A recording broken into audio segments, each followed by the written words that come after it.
안녕하세요. 호이파파입니다. 오늘은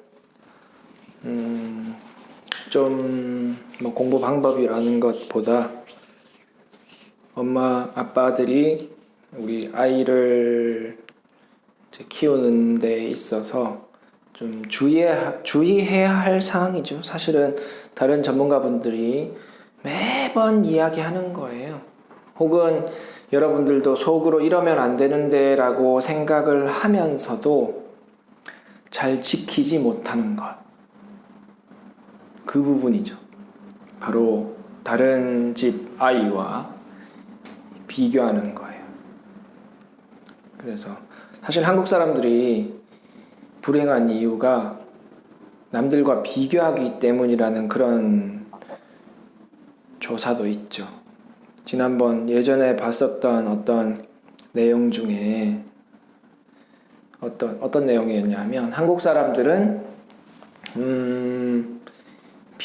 절대적으로 낳은 것보다 비교해서 자기가 낳았을 때 더 큰 만족감을 얻는다는 거죠. 예를 들면은 어른들은 그죠? 예를 들면 지난 시간에 본 게 이런 것 같아요. A와 B가 있는데 A가 한 달에 500만 원을 벌고 B가 한 달에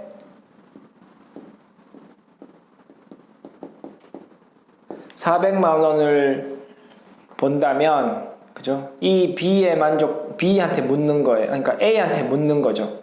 너는 500만 원을 벌고 B가 400만 원을 벌면 좋겠냐? 아니면 너는 300만 원을 벌고 B는 100만 원을 벌면 좋겠냐? 어떤 1번 상황과 2번 상황에서 좋아하는 그 상황을 선택하라고 하면 많은 사람들이 이것을 선택한다는 거죠. 한국 사람들은. 특히 한국 사람들이 이런 것 같아요. 그래서 이게 뭐냐면 비교해서 남들보다 많이 버는 게 중요하다는 거예요. 그죠? 실제로 현대인이라고 하면 지금 살고 있는 사람이라고 하면 이렇게 벌면 가처분 소득이 많으니까 훨씬 풍요로운 삶을 살 수도 있겠지만 사람들의 마음은 다르다는 거예요. 그것보다 남이 적게 벌 때 나는 조금 더 많이 벌고 싶다. 여기는 100만 원 더 버는 거고요. 200만 원 더 버는 거죠. 그죠? 그래서 한국 사람들이 너무 비교를 많이 하는데 그 비교하는 그 성향의 단적인 예를 보여주는 조사였던 것 같아요. 그래서 우리 아이를 키울 때도 이런 성향 때문에 너무 많이 비교를 하게 되는데 사실 비교하면 안 되네. 비교하면 별로 안 좋죠. 그죠? 전국 1등이 아닌 이상 계속 비교해봤자 어차피 안 좋죠. 그 중에서도 비교를 하는 것 중에 한 두 가지를 말씀드리려고 하는 제가 2분의 1이라고 적었죠. 오늘은 이제 우리 아이의 그 학습 과정에 대해서 비교하는 것이 다른 사람들과 다른 학생들과 다른 집의 아이와 비교하는 것이 왜 좋은 방법이 아닌지 비교를 하지 않을 수는 없어요. 그죠? 조금씩 비교는 할 수는 있지만 그 비교해서 너무 많이 비교해서 내가 부족하다라고 생각을 하게 되면 그러면 역효과가 많이 발생하기 때문에 되도록이면 비교하지 말자는 거예요. 자, 우리가 아이를 키우는 우리가 그 학습을 하는 방법 중에 학습 방식이라고 하면 그렇고 교육 방법이라고 합시다. 예를 들면 우리가 과외라는 방식이 있죠. 그죠? 사교육을 하든 뭘 하든 학교 방식도 여러 명 앉아서 하는 방식이니까 그건 뭐 학원식이든 학교식이든 그렇게 이야기를 하면 되고 과외가 있고 과외는 우리가 1대1이에요. 1대1. 그 다음에 많이 하시는 팀 수업 1대 선생님 학생 1대 2명에서 4명 이 정도 하겠죠. 그 다음에 교습소는 사실은 선생님 한 분이 운영하거나 뭐 보조 강사 둘 수도 있지만 교습소도 사실은 1대 1이 될 수도 있고 1대 다 여러 명이 될 수도 있죠. 네 번째, 학원은 요즘 이제 학생들 인구가 너무 많이 줄어서 막 수십 명씩 있는 보습학원은 없죠. 주로 재수학원은 수십 명 혹은 뭐 100명이 넘어가 수백 명까지도 가죠. 일타 강사라고 하시는 분들 수업은. 학원 수업은 일반적으로 뭐 1대 다 수업이다. 이렇게 보면 되겠죠. 자, 이렇게 이제 수업의 형태가 있다면 가장 학생에게 좋은 수업은 뭘까요? 거기에는 여러 가지 고려해야 할 사항이 있지만 그냥 이제 수업의 형태만 본다면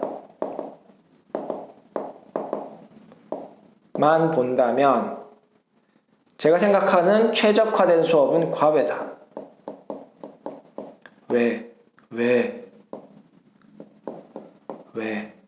왜냐하면 과외는 학생 혹은 고객이라고 하죠.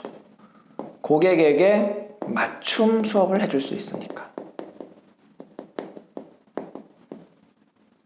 다른 요인 때문에 수업이 늘어지거나 학생에게 너무 맞춰주다 보니까 뭐 늘어지거나 나태해지거나 그런 것 때문에 다른 학원 수업이나 이런 거를 선호하는 경우도 있겠지만 그런 조건은 제외하고 학생이 열심히 한다고 했을 때 가장 최적화된 수업은 과외죠. 가장 시간을 알차게 쓸 수 있고 아이에게 가장 맞춰서 부족한 부분을 채워줄 수 있기 때문에 그렇기 때문에 불법 과외가 있는 거죠.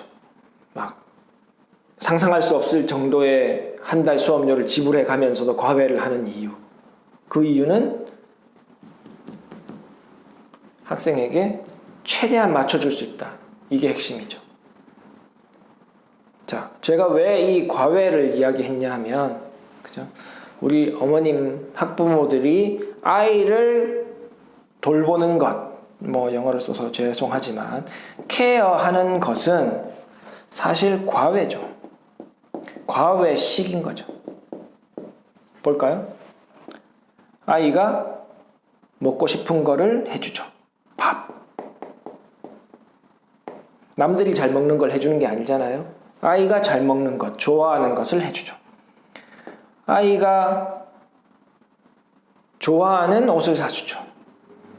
경제적 여력이 닿는 한, 최대한. 아이가 좋아하는 브랜드를 사주고, 아이가 좋아하는 색깔의 디자인의 옷을 사주죠. 아이들이 원하는 곳에 놀러를 가고, 최대한 아이에게 맞춰주고 있잖아요. 과외인 거죠. 이렇게 여러 가지 돌봄 방식의 대부분을 과외식으로 진행함에도 불구하고 한 가지는 그렇게 하잖아요. 대부분. 학습.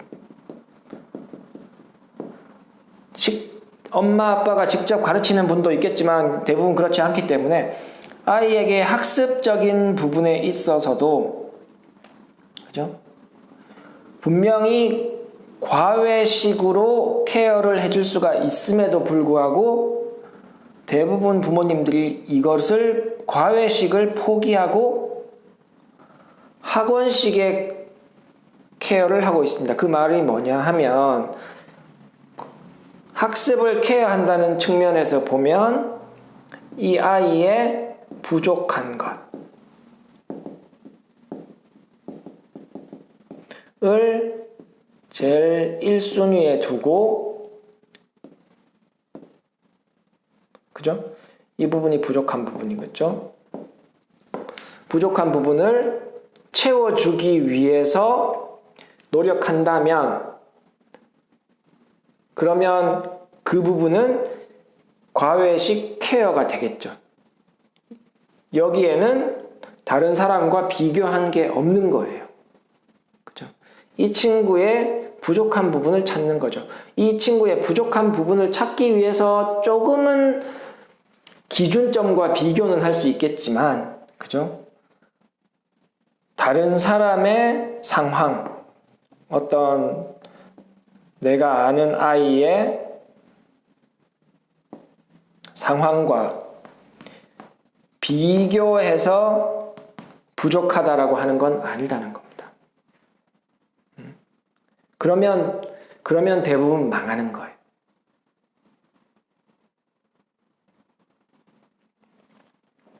왜 말씀을 드리냐 하면, 그죠? 우리 아이가 이제 조금 더 구체적으로 말씀을 드리면, 그죠?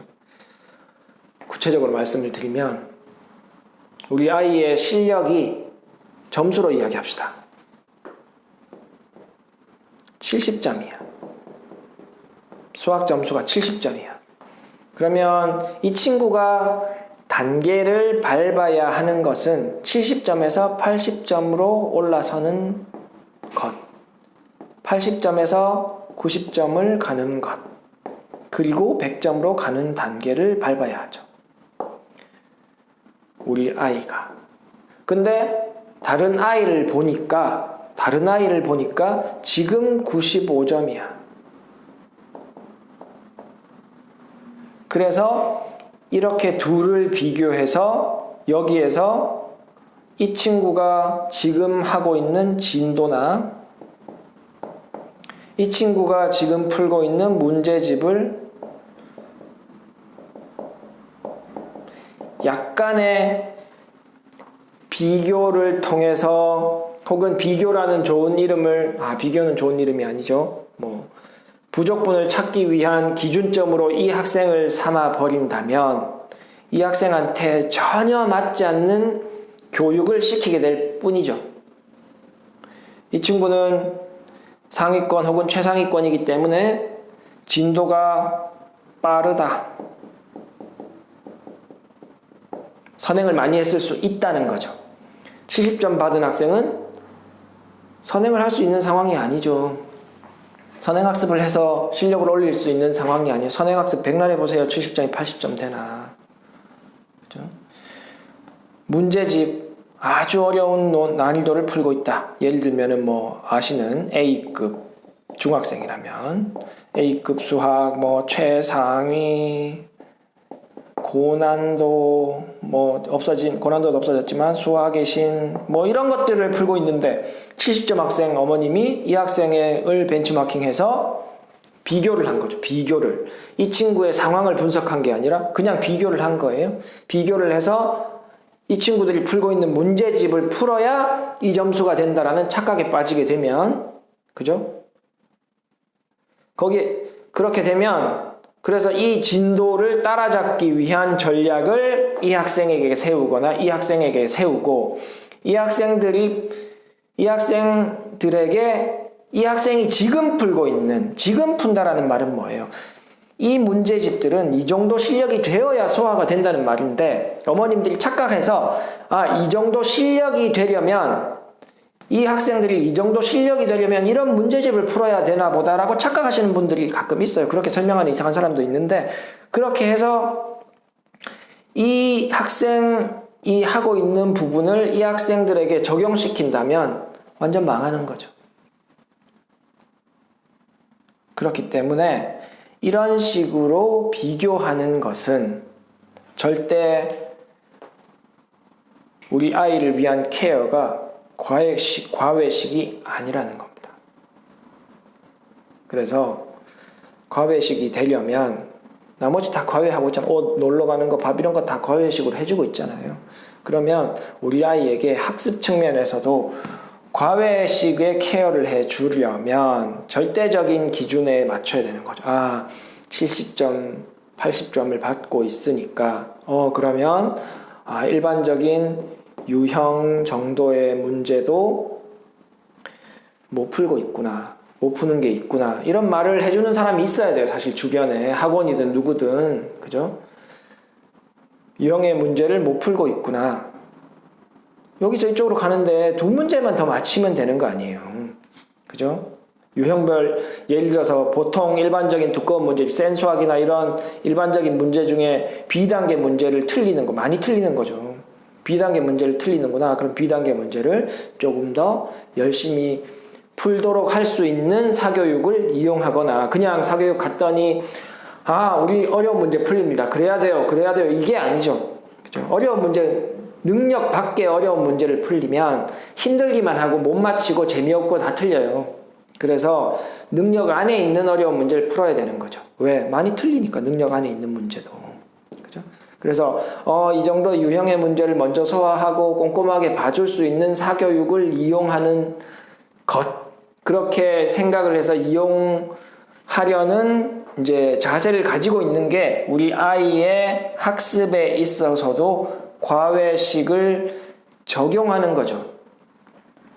남들을 따라하는 거는 내가 해줄 수 있는 과외식 케어를 포기하고